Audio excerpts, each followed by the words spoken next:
అన్నా నాకు ఇప్పుడే పెళ్ళేమొద్దన్నా, ముందు పిన్ని వాళ్ళు అప్పు తీర్చేద్దాం. శంకర్ అన్నకు చెప్పి గలను వేరే సంబంధం చూసుకోమని చెప్పు.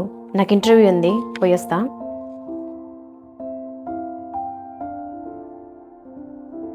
ఏమైందిరా?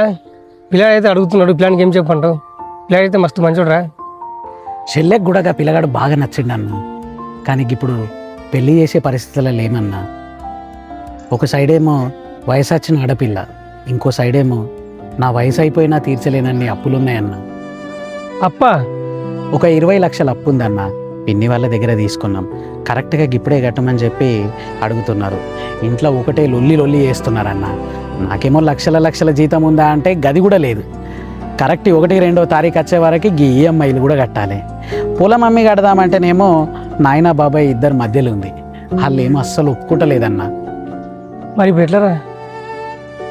చుట్టాల కాడ పరిస్థితి బాగలేదని పైసలు తీసుకోవద్దు, ఆకలి అవుతుందని చెప్పి అన్నం తినద్దు, రుణమైపోతామన్నా.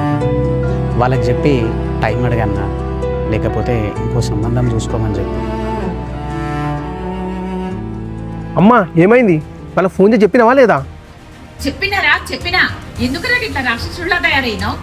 అవును, నేనేమో రామచంద్రుడు అనుకున్నావా? రాక్షసుని. వాళ్ళకి ఇట్లా పైసలు ఇవ్వకపోవాలి, వచ్చి నిన్ను చంపుతా బిడ్డ.